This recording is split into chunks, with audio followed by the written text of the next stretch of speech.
اللهم بارك لنا في رجب وشعبان اللهم بارك لنا في رجب وشعبان وبلغنا رمضان আল্লাহ নবী সাল্লাল্লাহু আলাইহি ওয়াসাল্লাম যখন রজব মাস চলে আসতেন তখন এই আমলটা বেশি বেশি করতেন, দোয়াটা বেশি বেশি করতেন। আল্লাহুম্মা বারিক লানা ফি রজব ওয়া শাবান, আয় আল্লাহ আপনি আমার হায়াতটারে রজব এবং শাবান মাসে বরকত দান করেন। রজব এবং শাবান মাসে আমার হায়াতের মধ্যে বরকত দান করেন।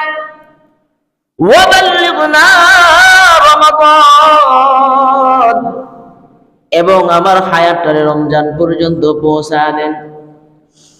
কেন রাসূল সাল্লাল্লাহু আলাইহি ওয়াসাল্লাম এই দোয়াটা বেশি বেশি করতেন? সাহাবীদেরকে বেশি বেশি করার জন্য বলতেন। মুফাসসিরিনে কেরামের ব্যাখ্যা করেন, আল্লাহ নবী সাল্লাল্লাহু আলাইহি ওয়াসাল্লাম রমজান মাসের আগের 2 মাস থেকে প্রস্তুতি গ্রহণ করে নিতেন। রমজানের প্রস্তুতি 2 মাস আগে করে নিতেন।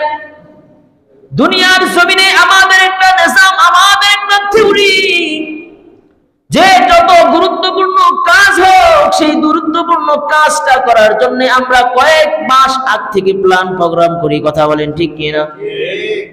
কয়েক মাস আগ থেকে গুরুত্বপূর্ণ কাজ করার জন্য প্ল্যান প্রোগ্রাম করি, দিন তারিখ নির্ধারণ করি।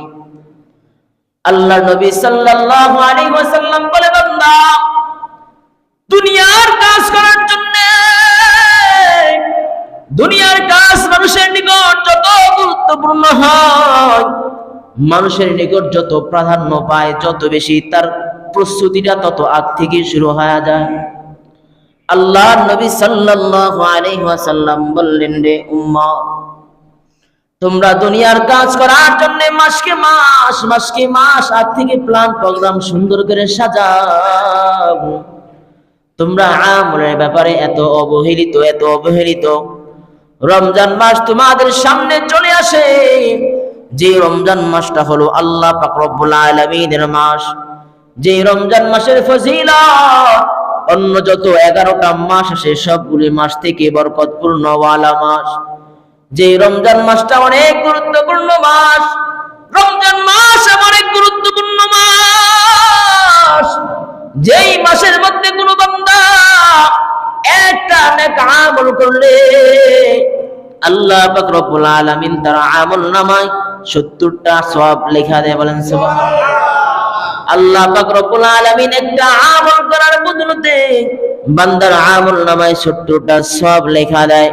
নবীজি বলেন, রমজান মাসটা হলো আমল কুরআনুর মাস, আমল অর্জন করার মাস। বলেন সুবহানাল্লাহ। এজন্য আল্লাহ নবী সাল্লাল্লাহু আলাইহি ওয়াসাল্লাম নিজে সহ সাহাবায়ে কেরামকে বলতেন, তোমরা রমজান মাসের 2 মাস আগ থেকে প্রস্তুতি গ্রহণ করো।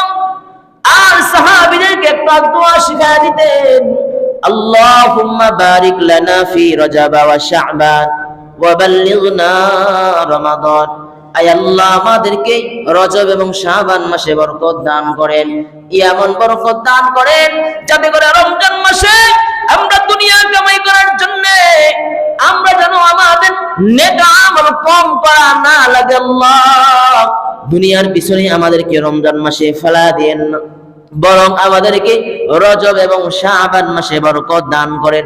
আল্লাহ নবী সাল্লাল্লাহু আলাইহি ওয়াসাল্লাম এই দোয়াটা উম্মতকে করার জন্য বেশি বেশি বলছেন। উম্মত রে, হায়াতের গ্যারান্টি নাই, উম্মত হায়াতের কোনো নিশ্চিত নাই। এই বান্দা কত মানুষ রমজান মাস পাইছে, এই রমজান মাস পাবে এর কোনো নিশ্চিত গ্যারান্টি আছে? কথা বলেন, আছে? কোনো নিশ্চিত গ্যারান্টি নাই, কোনো গ্যারান্টি নাই। আল্লাহ পাক রব্বুল আলামিন যে মুহূর্তে যে সময় হুকুম করবে, বান্দা সেই সময় তোমাকে দুনিয়া ছেড়ে চলে যেতে হবে।